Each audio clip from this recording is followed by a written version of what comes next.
Bulletin updates చూద్దాం. ఢిల్లీలో AP CM Chandrababu నాయకుడి పర్యటన కొనసాగుతుంది. అక్కడ జరుగుతున్న సిఐఐ సదస్సుకు చంద్రబాబు హాజరయ్యారు. ఈ సందర్భంగా దేశం అభివృద్ధి పదంలో దూసుకుపోతుందన్నారు సీఎం. సెమీ కండక్టర్ల తయారీకి దేశంలో ప్రోత్సాహం అందిస్తానన్నారు.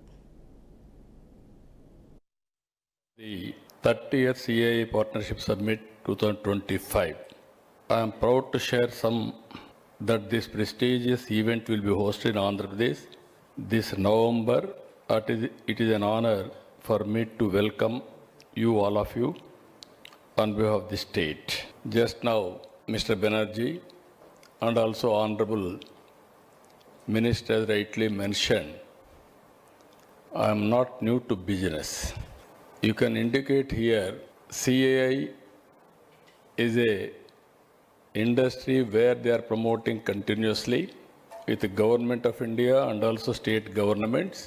From my behalf, I conducted 6 times. This is the 7th time CII conference in Andhra Pradesh. That itself is indicating my attachment to industry. Even some of you are aware, I met all the diplomats and also I visited so many times to your countries, and also we built very good rapport also. Now, as a matter of fact, the Partnership Summit has always been more than just an event. It has been a strategic instrument, a powerful platform for state-level promotion, for investment outreach, and for global engagement. I have always believed that India's growth story is incomplete without the story of its states. It is through platforms like the Partnership Summit that states like Andhra Pradesh has been able to present their strengths for global partnership and attract transformative investments. Over the years I have seen, I can say proudly I am one politician in India where regularly I am going to Davos. That is how we promoted investment. Regarding to Andhra Pradesh, you have seen small film. We are very strong in so many areas. On east coast, 1,000 kilometers. We are planning to build every 50 kilometers one port hub and spoke model. Within the state, we are having some airports, even some more airports we are going to build. Throughout the state, we can reach within 1 year. On logistics, we wanted to build one of the best logistics. Asia cup ఫైనల్లో దుమ్ము లేపిన తెలుగు యువ cricketer Tilak Varma CM Revanth రెడ్డిని మర్యాదపూర్వకంగా కలిశారు. జూబ్లీహిల్స్లోని ముఖ్యమంత్రి నివాసంలో క్రీడా శాఖ మంత్రి వాకిటి శ్రీహరితో కలిసి తిలక్ వర్మ రేవంత్ను కలిశారు. ఆసియా కప్ 2025 ఫైనల్ మ్యాచ్లో పాక్పై భారత్ విజయంలో తిలక్ వర్మ కీలక పాత్ర పోషించిన విషయం తెలిసిందే. ఈ సందర్భంగా తిలక్ వర్మను సీఎం రేవంత్ రెడ్డి ప్రత్యేకంగా అభినందించి సత్కరించారు. అనంతరం తిలక్ వర్మ సీఎం రేవంత్ రెడ్డికి క్రికెట్ బ్యాట్ బహుకరించారు. ఈ కార్యక్రమంలో SATS chairman Sivasena Reddy, SATS MD Soni Bala Devi, CM ముఖ్య కార్యదర్శి శ్రీనివాసరాజు, ఖైరతాబాద్ డీసీసీ అధ్యక్షుడు రోహిన్ రెడ్డి తదితరులు పాల్గొన్నారు.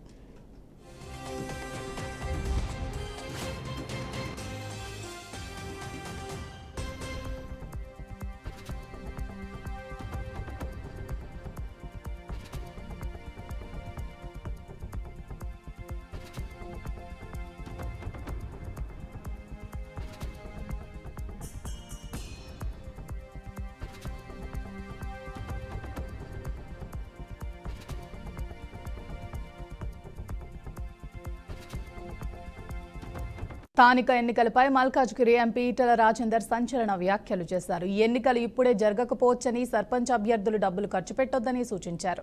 తొందరపడి దసరాకు దావతులు ఇవ్వొద్దన్నారు. చట్టబద్ధంగా చెల్లుబాటు కాని ఎన్నికలతో జాగ్రత్తగా ఉండాలని చెప్పారు. ఇది రాజ్యాంగబద్ధంగా లేదని, కోర్టు కొట్టేస్తే పరిస్థితి ఏంటని ప్రశ్నించారు. మహారాష్ట్ర తరహాలో ఎన్నికలు చెల్లుబాటు కాకపోతే పరిస్థితి ఏంటన్నారు. బీసీలకు 42% రిజర్వేషన్ల పేరుతో రేవంత్ సర్కార్ డ్రామాలు ఆడుతున్నదని విమర్శించారు.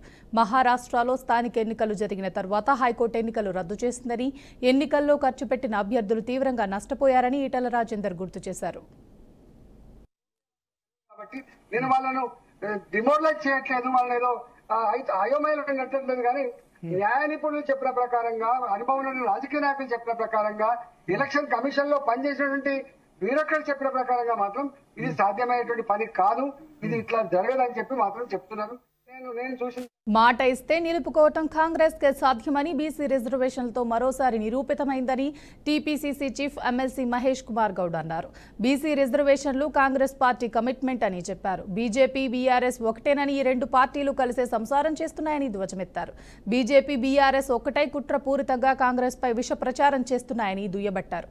కాళేశ్వరం ఫార్ములా ఈ కార్ రేస్ తో పాటు బీఆర్ఎస్ హయాంలో జరిగిన స్కామ్ల బండారం ఒక్కొక్కటి బయటపడుతుండటంతో దిక్కుతోచక బాకీ కార్డ్ పేరుతో మోసపూరిత ప్రచారం చేస్తుందని మండిపెట్టారు. ఈటెల రాజేందర్ చేసిన వ్యాఖ్యలను తప్పుబట్టారు. శుద్ధుంది కాంగ్రెస్ పార్టీ కాబట్టి రెండు చట్టాలని అసెంబ్లీలో చేయగలిగినాము. ఒకటి స్థానిక సంస్థలు 42% రిజర్వేషన్ ఇస్తూ, ఒకటి విద్యా ఉపాధిలో. రెండు ఎక్కడ ఆగిన ఈటెల రాజేందర్ గారు? మీరు పార్లమెంట్ సభ్యులు కదా, కేంద్రం లాగితే ఒక్కసారన్నా అరే కిషన్ రెడ్డి పక్కన పెట్టు, నువ్వు గాని మీ బండి సంజయ్ గాని కేంద్రంలోకి వెళ్ళి మా రెండు చట్టాలు ఇక్కడ ఉన్నాయి ఇవ్వండి, మా బీసీ జనం కాడి నోటి కాడి ముద్ద లాక్కోవద్దని అడిగిన పాపన పోయినరా? ముదిరాజ్ బిడ్డగా చెప్పుకుంటావు కదా నువ్వు, ఇంకే ముఖం పట్టుకుని ఇలా ఎన్నికలు నిలవో అవి. అరే మా చిత్తశుద్ధిలో లేపం లేకుండా 3 సార్లు మేము చట్టాలు చేసినాం, ఒక ఆర్డినెన్స్ ఇచ్చాం, జీవో వచ్చి ఎన్నికలకు పోతా ఉన్నాం. మాకు ధైర్యం ఉంది, ప్రజలకు ఇచ్చిన కమిట్మెంట్ ఇవ్వాలని ఒక అకుంఠిత దీక్షతో ఉన్నాం కాబట్టి మళ్ళీ జీవో ఇచ్చి ముందర పోతా ఉన్నాం. మీరు సహకారం చేయాల్సింది పోయి కోర్టులో పిఎల్ లేపిస్తా ఉన్నారు. ఇదే టీఆర్ఎస్ బీఆర్ఎస్ నాయకులు బీజేపీ నాయకులు కుమ్మక్కై వారు బయటకు రాకుండా తెర వెనుకుండి కోర్టులో పిఎల్ వేసే ప్రయత్నం చేస్తా ఉన్నారు. బీసీ బిడ్డల యొక్క నోటికాడి కూడును తలదన్నే ప్రయత్నం చేస్తా ఉన్నారు బీజేపీ బీఆర్ఎస్ నాయకులు. ఎందుకు కేంద్రం దగ్గరికి వెళ్ళి అడగట్లే మీరు? ఇలా కేంద్రం దలుచుకుంటే ఒక రోజులో చట్టం అవుద్ది కదా, 42% ఓబీసీలకు వస్తుంది కదా, ఆ ధ్యాస ఎందుకు లేదు మీకు? ఇలా బీజేపీ పార్లమెంట్ సభ్యులుగా ఉన్నారు, జీవితాంతం బీసీ బిడ్డగానే ఓట్లు అడిగినారు, బీసీ నాయకుడికి ఎదిగినారు. మీరు బీసీల కోసం మాత్రం మీ ప్రయత్నం చేయరు, చేసే వారి మీద నిందలేస్తారు. ఇలా కాంగ్రెస్ పార్టీ రేవంత్ రెడ్డి అయినప్పుడు కూడా మేమందరం కలిసి చట్టాలు చేయడం, కుల సర్వే చేయడం, 1930 తర్వాత స్వాతంత్రం పూర్వం చేసిన కుల సర్వే తర్వాత మొట్టమొదటిసారి దేశంలో కుల సర్వే చేసిన ఘనత కాంగ్రెస్ పార్టీది. రాహుల్ గాంధీ ఆశయాన్ని రేవంత్ రెడ్డి గారు ముందుకు తీసుకెళ్తూ ఈ రాష్ట్రంలో కుల సర్వే చేయించినారు, చట్టాలు ఇచ్చినాం. మా ప్రయత్నంలో ఎక్కడ లోపం లేదు, చిత్తశుద్ధుల లోపం లేదు, చేసే ప్రయత్నం ప్రతి చేస్తా ఉన్నాము. అందుకే తెలంగాణలో గుంతలు లేని రోడ్డు లేదన్నారు మాజీ మంత్రి హరీష్ రావు. ఒక్క గుంత కనపడినా నాకు ఫోన్ చేయండి అని చెప్పిన కోమటిరెడ్డి వెంకటరెడ్డి ఎక్కడ అంటూ విమర్శించారు. వాటర్లో నీళ్లు కలుపుతున్నాడో ఏమో అంటూ సెటైర్లు వేశారు. ఉన్న సిటీలకు రోడ్లు బాగు చేయక ఫ్యూచర్ సిటీ గురించి ఆలోచించు అంటూ సూచించారు. ఇవాళ మన వర్షాలకు రోడ్లని గుంతలు పడ్డాయి. చిన్నకోడూరు పోతే మనకు మెట్టుబండల కాడ ఎంత గుంత పడ్డది లేదు, నంగునూరు దిక్కు పోతే గుంతలు పడ్డాయా లేవా, మన వెంకటాపూర్ దిక్కు పడ్డాయా లేవా? గుంతలు ఊడిసే తెలివి లేదు దీనికి. కనీసం రోడ్లు గుంతలు పడితే ఆయన కొమ్మటి ఉంటాడు ఇక నరకమంటే ఎంత దూరం అని నరుకుతాడు. ఏదైనా గుంత కనబడితే నాకు ఫోన్ చేయండి అన్నాడు. అసలు గుంత పడని రోడ్డు ఉందా ఈ రాష్ట్రంలో? నువ్వు వచ్చినాక ఏమన్నా ఒక్క గింత డాంబర్ పొక్కలన్నా ఊడిసినావా నువ్వు? డాంబర్ పోసి ఆగిపోయినాయి ఎక్కడ రోడ్లు అక్కడనే. ఆయన వాటర్లో నీళ్లు కలిపిండో ఇలా నీళ్లు కలిపిండో ఏమో కలిపిండిగా. అయితే ఇవాళ ఆయన ముఖ్యమంత్రి పోయి నిన్న కొబ్బరికాయ కొట్టిండి. అలా ఫ్యూచర్ సిటీ కట 4 లైన్ రోడ్ అట. ఇక్కడ సిటీ లేదు, ఇల్లే దిక్కు లేదు, దానికి 6 లైన్ల రోడ్ ఇస్తాడట. ఉన్న రోడ్లకేమో గుంతలు పడితే పూడ్చేది తెలివి లేదు. అంటే ఎవరి కోసం చేస్తున్నావు నువ్వు? ఆడ నీ భూముల ధరలు పెంచడం కోసం వేస్తున్నావు, నీ కాంట్రాక్ట్ల కోసం చేస్తున్నావు. నువ్వు ఎక్కడ వేయాలి?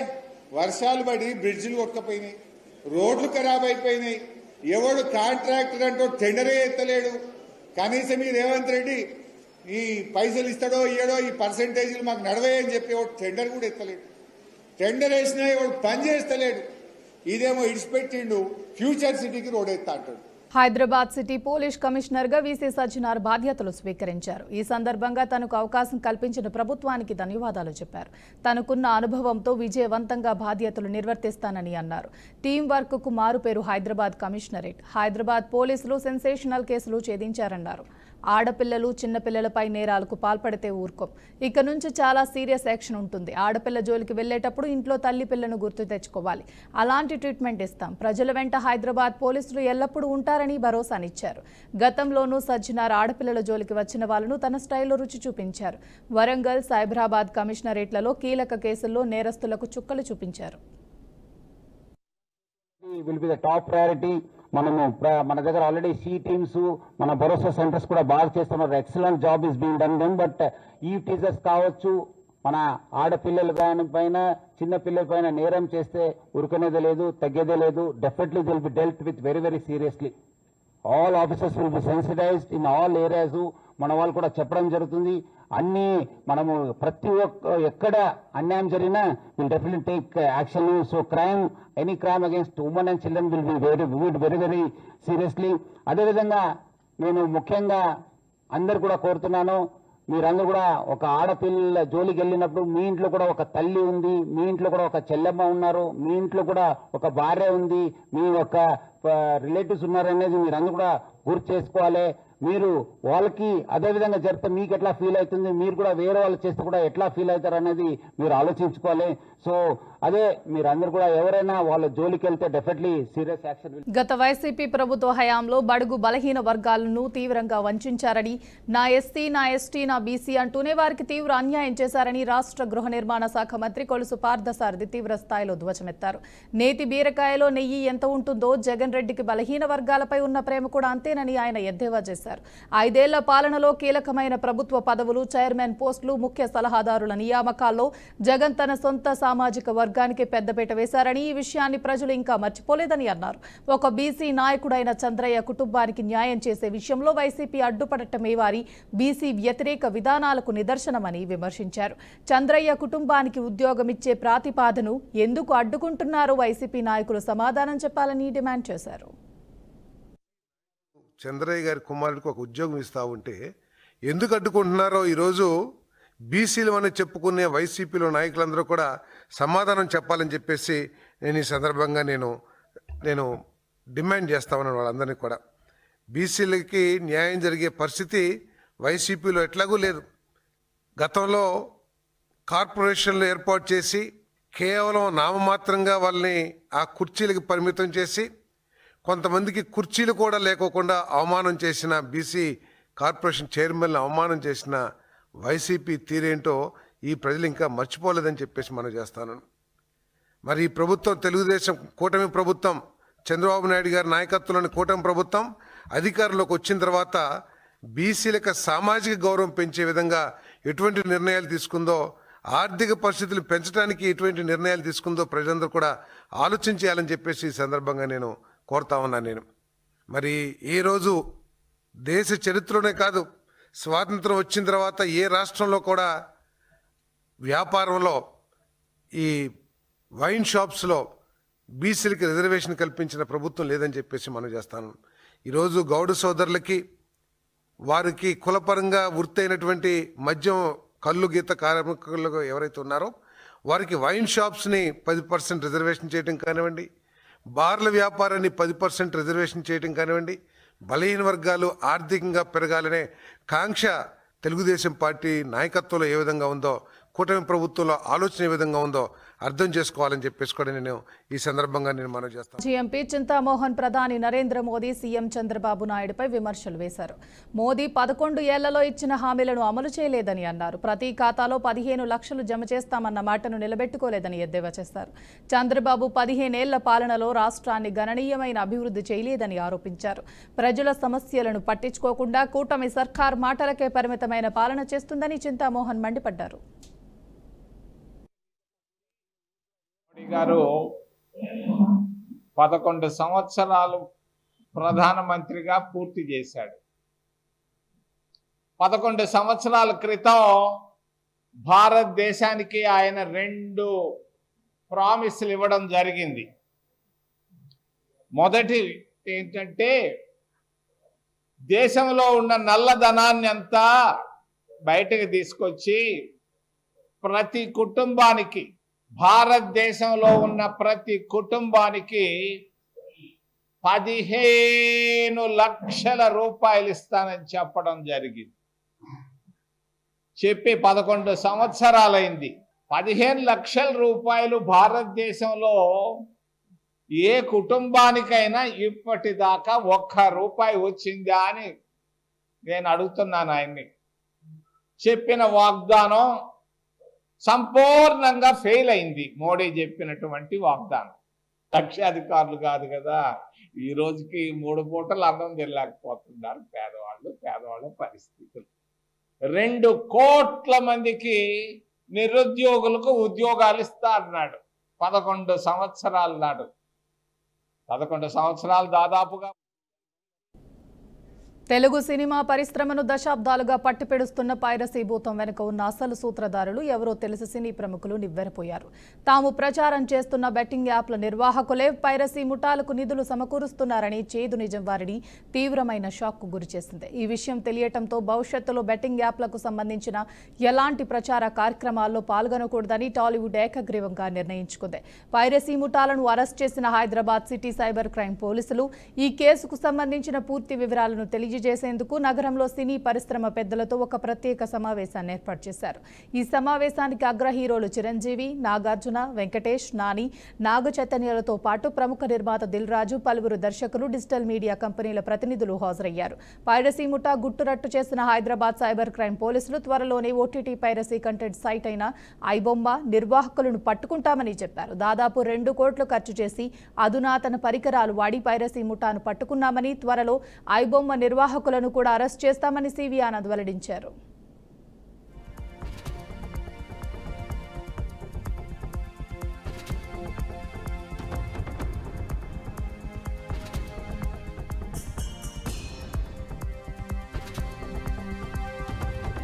జూబ్లీహిల్స్ ఎమ్మెల్యే మాగంటి గోపీనాథ్ అకాల మరణంతో ఉప ఎన్నిక అనివార్యమైంది. దీంతో 3 ప్రధాన పార్టీలను ఎలక్షన్ మూడ్లోనూ తీసుకొచ్చింది జూబ్లీహిల్స్. ఇక రేపో మర్నాడో నోటిఫికేషన్ విడుదల చేసేందుకు కేంద్ర ఎన్నికల సంఘం సిద్ధమవుతుంది. ఆ తర్వాత బస్తీ మీ సవాల్. ఈ నేపథ్యంలోనే బైపోల్ వార్కు గ్రౌండ్ ప్రిపేర్ చేసింది ఎన్నికల సంఘం.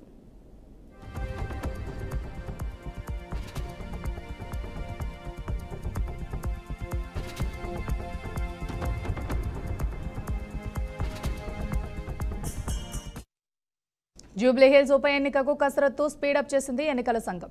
ఈ ఉప ఎన్నికను పారదర్శకంగా నిర్వహించేందుకు చర్యలు చేపట్టింది. ఈ క్రమంలోనే నియోజకవర్గ తుది ఓటర్ల జాబితా విడుదల చేసింది. తుది జాబితా ప్రకారం జూబ్లీహిల్స్ నియోజకవర్గంలో మొత్తం ఓటర్లు 3,99,000 మంది ఉన్నారు. ఇందులో పురుషులు 2,07,382 మంది, మహిళలు 1,91,593 మంది, ఇతరులు 25 మంది ఉన్నారు. ఇక ఎన్నిక నిర్వహణకు 139 కేంద్రాల్లో 407 పోలింగ్ స్టేషన్లు ఏర్పాటు చేసినట్లు ఎన్నికల అధికారులు తెలిపారు.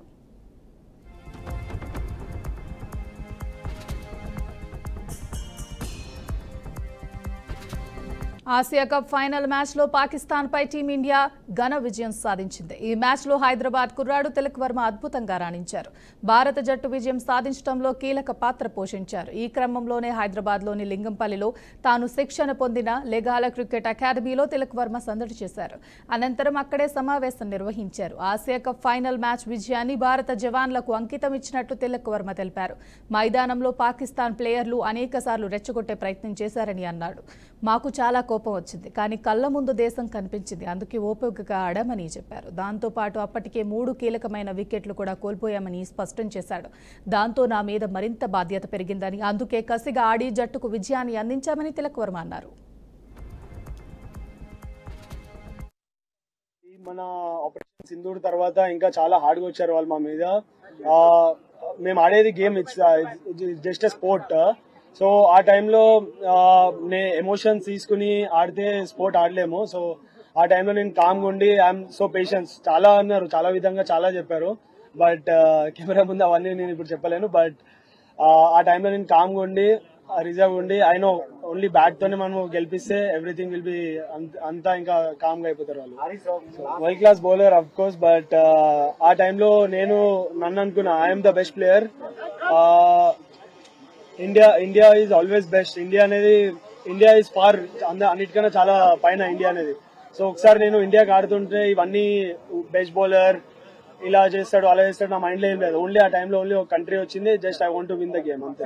నేను చెప్పా ఏమైనా ప్రెషర్ ఉంటే నేను అబ్జర్వ్ చేసుకుంటాను, బట్ మీరు ఒక ఎండ్ నుంచి జస్ట్ స్ట్రైక్ రొటేట్ చేయండి. నెక్స్ట్ వేరే ఎండ్ లో ఏం ప్రెషర్ లేకుండా నేను క్యారీ చేస్తాను వికెట్ ని. అని చెప్పి సంజుని చెప్పాను. సంజు కూడా చాలా క్యామియో చాలా ఇంపార్టెంట్ ఆ టీమ్ కి ఆ టైంలో. ఇటీవల జరిగిన కరూర్ తొక్కిసలాటపై టీవీకి అధినేత విజయ్ మొదటిసారి స్పందించారు. ఈ ఘటన తనను తీవ్రంగా కలిచివేసిందని ఆవేదన వ్యక్తం చేశారు. ఎంతో ప్రేమతో తన మీటింగ్ కు ప్రజలు అభిమానులు వచ్చారని, అయితే ఇలాంటి ఘటన చోటు చేసుకోవటం తనను తీవ్రంగా కలిచివేసిందన్నారు. తాను భద్రతకి అధిక ప్రాధాన్యత ఇస్తానని వెల్లడించారు. త్వరలో నిజాలు బయటకు వస్తాయన్న ఆయన నన్ను టార్గెట్ చేయండి, నా ప్రజలను కాదని ప్రభుత్వాన్ని పరోక్షంగా హెచ్చరించారు. త్వరలో బాధిత కుటుంబాలను పరామర్శిస్తానని విజయ్ అన్నారు.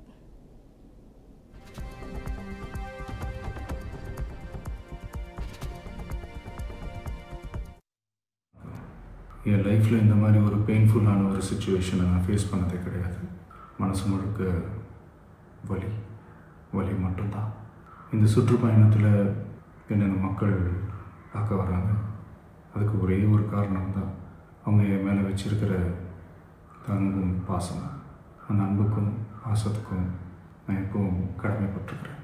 அதனால தான் இந்த சுற்றுப்பயணத்தில் மற்ற எல்லா விஷயங்களையும் தாண்டி மக்களுடைய சேஃப்டி, அதில் எந்த காம்ப்ரமைஸும் பண்ணிடக்கூடாதுன்றதுக்காக தான் அது என் மனசில் ரொம்ப ஆழமாக இருக்கும் அந்த எண்ணம்.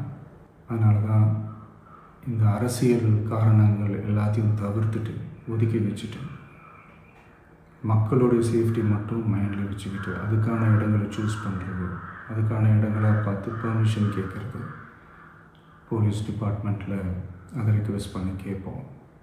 ஆனால் நடக்கக்கூடாதது நடந்துருச்சு. ஆனால் மனுஷன் தானே, அந்த நேரத்தில் அத்தனை பேர் பாதிக்கப்பட்டு இருக்கும்போது எப்படி அந்த ஊரை விட்டுட்டு என்னால் கிளம்பி வர முடியும்? நான் திரும்ப அங்கே போகணும்னு இருந்துச்சுன்னா அதை ஒரு காரணம் காட்டி அங்கே வேறு சில பதட்டமான சுச்சுவேஷன்ஸ், வேறு சில சம்பாவிதங்கள் அந்த மாதிரி எதுவும் நடந்துடக்கூடாதுன்றதுக்காக தான் நான் அவாய்ட் பண்ணேன். இந்த நேரத்தில் சொந்தங்களை இழந்து தவிக்கிற இத்தனை குடும்பங்களுக்கும் என்னுடைய ஆழ்ந்த இரங்கலை தெரிவிச்சுக்கிறேன். எனக்கு தெரியும் என்ன சொன்னாலும் இது ஈடே ஆகாதுன்னு எனக்கு தெரியும். ஹாஸ்பிட்டலில் ட்ரீட் பண்ணிகிட்ருக்கிற எல்லாருமே சீக்கிரமாக க்யூர் ஆகி வரணுன்றதை இந்த நேரத்தில் நான் வேண்டிக்கிறேன்.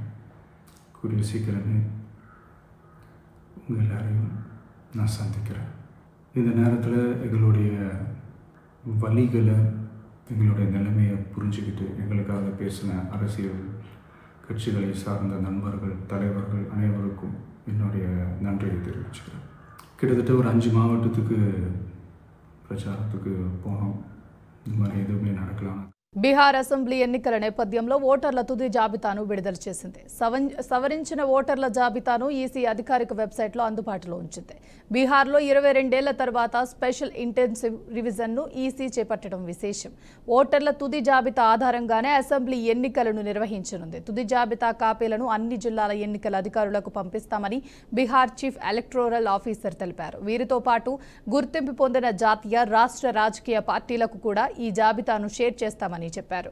బీహార్లో ఈసీ ఇటీవల చేపట్టిన స్పెషల్ ఇంటెన్సివ్ రివిజన్ చుట్టూ వివాదం తలెత్తింది. బీజేపీకి అనుకూలంగా ఓటర్ల జాబితాను ఎలక్షన్ కమిషన్ ట్యాంపరింగ్ చేస్తుందని విపక్ష పార్టీల నుంచి తీవ్ర విమర్శలు ఎదురయ్యాయి.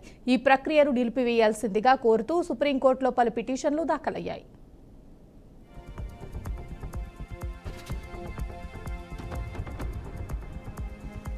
తమిళనాడులో దారుణం జరిగింది. తిరువన్నమలైలో ఆంధ్ర యువతిపై అక్కడి కానిస్టేబుల్ ఇద్దరు అత్యాచారం చేశారు.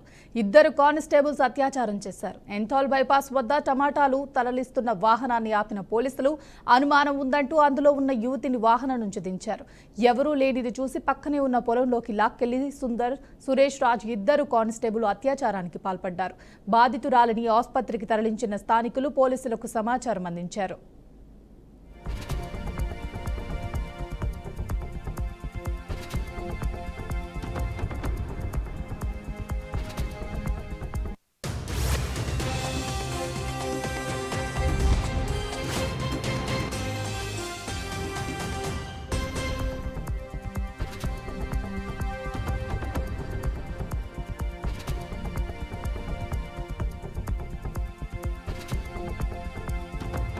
పాక్ ఆక్రమిత కశ్మీర్లో ముజఫరాబాద్లో హింసాత్మక అల్లర్లు చెలరేగాయి. కాశ్మీరీ శరణార్థులకు రిజర్వ్ చేసిన 12 అసెంబ్లీ సీట్లు రద్దు చేయడంతో పాటు పలు డిమాండ్లతో అవామీ యాక్షన్ కమిటీ నేతృత్వంలో నిరసనలు జరుగుతున్నాయి. ఈ ఘర్షణల్లో 2 మరణించగా 22 మంది గాయపడ్డారని అధికారులు తెలిపారు. తమకు కనీస హక్కులు కావాలంటూ ఆందోళనలు చేస్తున్న స్థానికులపై పాక్ ప్రభుత్వానికి మద్దతున్న గుంపులు, ఐఏఎస్ఐ మద్దతున్న ముస్లిం కాన్ఫరెన్స్ ప్రతినిధులు కాల్పులు జరిపినట్లు సమాచారం. నిరసనకారులు జెండాలు ఊపుతూ నినాదాలు చేస్తుండగా వారిని నియంత్రించడానికి కొందరు వ్యక్తులు గాల్లోకి కాల్పులు జరిపారు. తమకు కనీస హక్కులు ఇవ్వాలంటూ జరుగుతున్న ఆందోళనల కారణంగా స్థానిక మార్కెట్లు, షాపులు, లోకల్ బిజినెస్లు మూసివేయబడ్డాయి. నిరసనకారులు మొత్తం 38 డిమాండ్ల కోసం పోరాడుతున్నట్లు సమాచారం.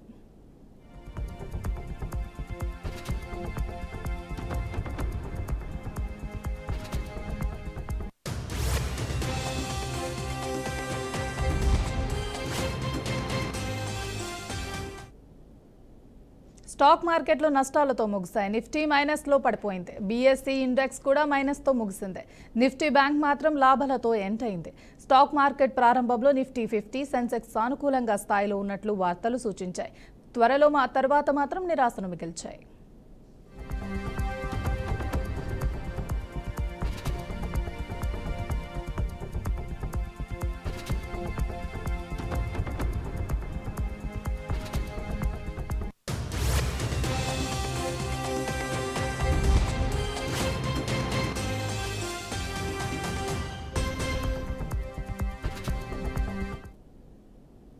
ఇవి bulletin updates. Keep watching BRK news. తెలుగోడి సత్తా.